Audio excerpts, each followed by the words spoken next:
Hello guys, rowdy boy Vijay Deverakonda లేటెస్ట్గా నటించిన Kingdom మూవీని అయితే పోస్ట్ పోన్ చేశారు. అసలు ఈ మూవీని ఎందుకు పోస్ట్ పోన్ చేయాల్సి వచ్చింది? అసలు ఈ మూవీకి ఇండియా పాకిస్తాన్ వారికి ఏదైనా సంబంధం ఉందా? అసలు ఈ మూవీ వల్ల విజయ్ దేవరకొండకు పర్సనల్గా ఏమైనా ఇష్యూస్ వచ్చాయా? అంతేకాకుండా ఈ మూవీతో విజయ్ దేవరకొండ మళ్ళీ కంబ్యాక్ అవ్వబోతున్నారా? ఇలాంటి కంప్లీట్ డీటెయిల్స్ అయితే ఈ వీడియోలో చాలా క్లియర్గా మాట్లాడుకుందాం. దానికంటే ముందు మీకు మూవీ సంబంధించి నాన్ స్టాప్గా అప్డేట్స్ కావాలనుకుంటే మాత్రం మన క్లిక్ ఫిల్మీ ఛానల్ని సబ్స్క్రైబ్ చేసి రెడీగా ఉండండి. అంతేకాకుండా ఈ వీడియోకి నేనైతే ఒక 500 లైక్స్ అయితే టార్గెట్ ఇస్తున్నా, సో కంప్లీట్ చేసేయండి. ఇక లేట్ చేయకుండా వీడియోని అయితే స్టార్ట్ చేసేద్దాం. సో విజయ్ దేవరకొండ ప్రెజెంట్ వరుస ఫ్లాపులతో ఫుల్ బిజీగా ఉన్నారు. సో కింగ్డమ్ మూవీతో ఎలాగే నెట్టుకోవటాలని వెయిట్ చేస్తున్నారు. సో ఈ టైంలో ఇండియా పాకిస్తాన్ మధ్య ఇష్యూ అయితే జరుగుతుంది. సో ఇష్యూ టైంలో అన్ని ప్రాంతాలకు వెళ్ళి ప్రమోషన్ చేయలేరు కాబట్టి ఈ మూవీని పోస్ట్ పోన్ చేయాల్సి వచ్చింది. ప్రమోషన్ చేయకపోతే ఈ మూవీ కలెక్షన్స్ రావు.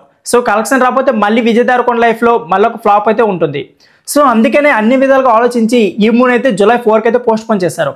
సో నాకు తెలిసి ఈ మూవీని పోస్ట్ పోన్ చేయడమే కరెక్ట్ అని చెప్పుకోవచ్చు. ఎందుకంటే ప్రెజెంట్ ఉన్న సిచ్యువేషన్లో, అంతేకాకుండా ఈ మూవీ హై ఎక్స్పెక్టేషన్స్ ఉన్నాయి కాబట్టి విజయ్ దేవరకొండ ఎలాగైనా సక్సెస్ అవ్వాలనుకుని ఈ మూవీని అయితే పోస్ట్ పోన్ చేశారు. సో ఫ్రెండ్స్, ఇదే వీడియో. ఈ వీడియో నచ్చితే please like, share and subscribe my channel. Thank you for watching.